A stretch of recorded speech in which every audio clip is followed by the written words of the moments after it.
Hi guys, Kim here. Many years ago there was this song called True Colours by Lauper. I linked it below as usual, but part of the lyrics to this song is you can lose sight of it all and the darkness inside of you can make you feel so small. I can see your true colours shining through. I can see your true colours and that's why I love you.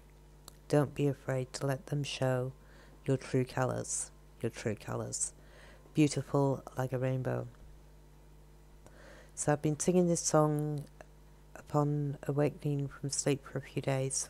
But then again, I was beginning to notice people's auras were more noticeable than ever before and was wondering if it's the same for you guys.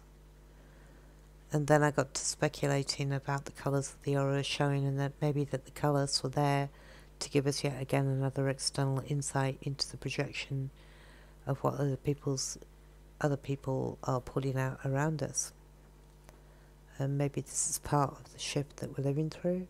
I'm not sure if it's more conscious or subconscious that we see the auras, but I know for sure, having worked in the customer service industry for a large part of my life, someone who's highly aggro is essentially easily recognizable in advance from being in that state. They may as well have a neon sign on their head saying I'm in a rage.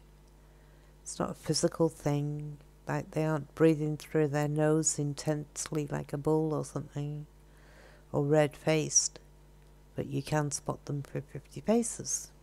And I'm not sure if there's a colour for evil as the auras go, other than to say that I've seen people who are very depressed have a sort of cyclone grey disappearing into the middle of their head. But I've only seen anger as an expression that I suppose you could call evil, but it's generally red in colour, which is what you'd expect.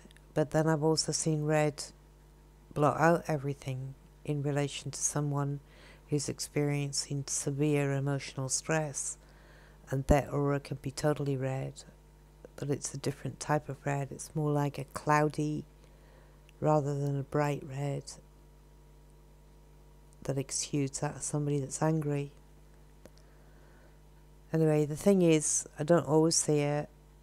It doesn't mean that some people don't have one, only that they're maybe not expressing anything right now, or maybe they've been closed from hurt recently and therefore they're not projecting any of their energy. But to be honest with you guys, I do think that this is leading somewhere, and I think that in the near future that we're going to be using this sense, which over the next few months will become more active. Might be that we may be able to cleanse ourselves more thoroughly through sensing the colour range in a way that we've not had access to before.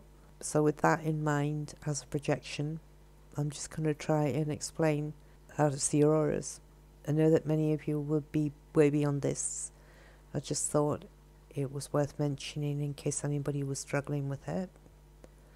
So it's something that'll come and go. You might get it 1 minute and then it be gone the next. But once you begin to see them, it's more like a muscle, in that the more you exercise it, the more you'll be able to see them naturally, and that there's no regular period of time.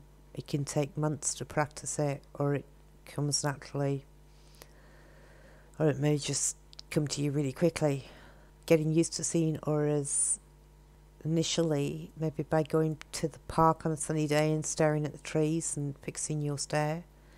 You'll see an aura around the trees and the plants and other things, even around bins and things around the edge, like somebody's painted a bit of bright around the edges of things. So practice seeing this bit of bright, and eventually you'll be able to see this white glow around everything. Nature, cars, dogs, everything, even people. And once you get to the point where you can see that white glow naturally, then you can extend it to people. When looking for auras around people, it works much better against a white background or a sky with good lighting. So a white painted room on a sunny day with big windows works. You could practice by getting friends who trust each other because you're going to need to stare at one spot for a long time. I often practice myself on things like transport, like buses or trains, or in shopping centres where people don't notice you staring, especially if you're sitting behind someone where there's good light.